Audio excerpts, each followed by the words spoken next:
காய்ச்சி அதிரசமா விடுங்க, கையில தட்டி சூடான எண்ணெயில பொரிச்சா அதிரசம் ரெடி.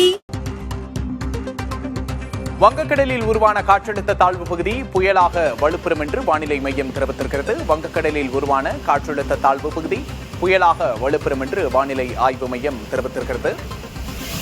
பருவமழையின் காரணமாக பல்வேறு மாவட்டங்களில் மழை பெய்து வரும் நிலையில் வங்கக்கடலில் புதிதாக காற்றழுத்த தாழ்வு பகுதி உருவாகியிருப்பதாக தகவல் வெளியாகியிருந்தது. இந்த நிலையில் இந்த வங்கக்கடலில் உருவாகியுள்ள காற்றழுத்த தாழ்வு பகுதி புயலாக வலுப்பெறும் என்று வானிலை ஆய்வு மையம் தெரிவித்திருக்கிறது. தற்போதைய அண்மை செய்தியை பார்க்கிறோம்.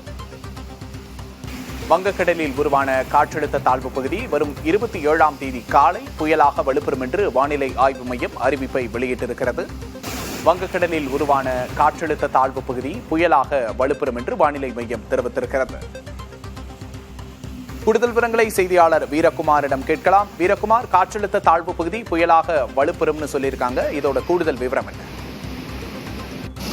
விக்னேஷ், தென்கிழக்கு வங்கக்கடல்ல நிலவிய குறைந்த காற்றழுத்த தாழ்வு பகுதி மெதுவாக மேற்கு வடமேற்கு திசையில நோக்கி நகர்ந்து அடுத்த 3 மணி நேரம், அதாவது காலையிலிருந்து இப்ப உள்ள 3 மணி நேரத்துல அதே பகுதியில குறைந்த காற்றழுத்த தாழ்வு பகுதியாகவே நிலை பெற்றிருப்பதாக வானிலை ஆய்வு மையம் தெரிவித்திருக்கிறாங்க. இதுல குறிப்பா இது மேற்கு வடமேற்கு திசையை நோக்கி நகர்ந்து நாளை தென்கிழக்கு மற்றும் அதன் அருகில் உள்ள மத்திய வங்கக்கடல் பகுதிகளில் காற்றழுத்த தாழ்வு மண்டலமாக வலுப்படும் என தெரிவித்திருக்கிறார்கள். இது தொடர்ந்து நாளை மறுநாள் 26ஆம் தேதி வாக்குல ஆழ்ந்த காற்றழுத்த தாழ்வு மண்டலமாக தீவிரமடையும் எனவும் 27ஆம் தேதி காலை தென்மேற்கு மற்றும் அதன் அருகில் உள்ள மேற்கு மத்திய வங்கக்கடல்ல புயலாக வலுப்பெறும் எனவும் வானிலை ஆய்வு மையம் தெரிவித்திருக்கிறார்கள். குறிப்பாக ஏற்கனவே வங்கக்கடல்ல ஒரு குறைந்த காற்றழுத்த தாழ்வு பகுதி உருவாகி அது ஆழ்ந்த காற்றழுத்த தாழ்வு பகுதியா வலுப்பெற்றிருந்தது. அது மேலும் காற்றழுத்த தாழ்வு மண்டலமா கரையை கடக்கும் என தெரிவித்திருந்தார்கள். இந்த நிலையில அது குறைந்த காற்றழுத்த தாழ்வு பகுதியாக வலுப்பெற்று நிலப்பரப்புல ஊடுருவிச்சு. இந்த நிலையில அதனை தொடர்ந்து உருவாகி இருக்கக்கூடிய இந்த சிஸ்டம், குறிப்பா நேற்று உருவாகி இருக்கக்கூடிய இந்த குறைந்த காற்றழுத்த தாழ்வு பகுதி 27ஆம் தேதி வாக்குல தொடர்ந்து ஆழ்ந்த காற்றழுத்த தாழ்வு பகுதி, காற்றழுத்த தாழ்வு மண்டலம், ஆழ்ந்த காற்றழுத்த தாழ்வு மண்டலம், அதனை தொடர்ந்து புயலாக வலுப்பெறும் என வானிலை ஆய்வு மையம் தெரிவித்திருக்கிறார்கள். இதை பொறுத்து பார்க்கும்போது இந்த ஆண்டிற்கான வடகிழக்கு பருவமழையில உருவாகக்கூடிய முதல் புயலாக இந்த புயலை எடுத்துக்கலாம். 25ஆம் தேதி தென்கிழக்கு மற்றும் அதன் அருகில் மத்திய வங்கக்கடல்ல அந்த காற்றழுத்த தாழ்வு பகுதி காற்றழுத்த தாழ்வு மண்டலமா தீவிரமடைந்து அதனை தொடர்ந்து 26ஆம் தேதி வாக்குல ஆழ்ந்த காற்றழுத்த தாழ்வு மண்டலமா தீவிரமடைந்து அதனை தொடர்ந்து 27ஆம் தேதி காலை தென்மேற்கு மற்றும் அதனை ஒட்டி இருக்கக்கூடிய மேற்கு மத்திய வங்கக்கடல்ல புயலாக மாறும் எனவும் வானிலை ஆய்வு மையம் தெரிவித்திருக்கிறார்கள். குறிப்பாக இந்த புயலுக்கு தாய்லாந்து நாடு பரிந்துரை செய்த மோந்தா என்ற பெயர் சூட்டுவதற்கான வாய்ப்பும் இருக்கிறது.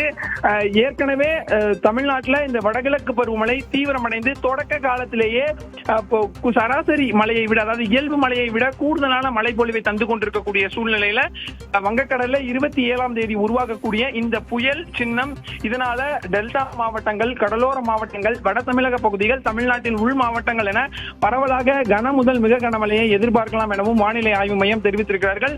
எனவே நேற்று வங்கக்கடல்ல உருவான இந்த குறைந்த காற்றழுத்த தாழ்வு பகுதி 27ஆம் தேதி புயலாக வலுப்பெறும் என வானிலை ஆய்வு மையம் தெரிவித்திருக்கிறது.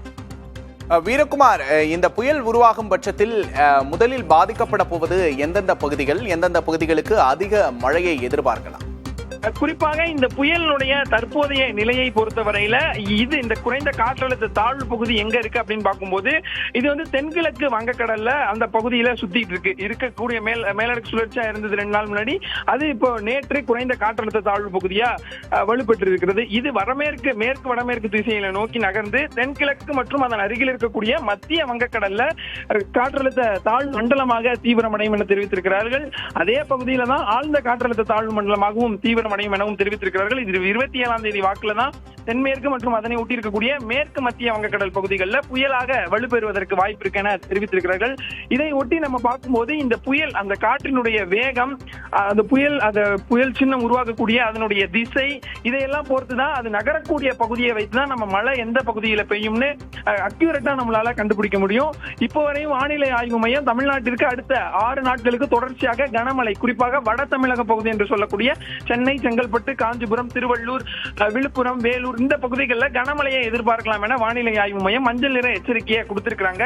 இப்போ புயல் சின்னம் உருவாக போகுது அப்படிங்கிற ஒரு அறிவிப்பை கொடுத்திருக்கிறதுனால தொடர்ந்து கடலோர மாவட்டங்கள்லயும் வட தமிழக பகுதிகளிலையும் புதுச்சேரி, காரைக்கால்லையும் நம்ம கனமுதல் மிக கனமழையும் ஒரு சில நாட்கள்ல அதி கனமழையுமே எதிர்பார்க்கலாம். விக்னேஷ், தொடர்ந்து பேசலாம் வீரகுமார். ஆச்சி அதிரசமா விடுங்க, கையில தட்டி சூடான எண்ணெயில பொரிச்சா அதிரசம் ரெடி.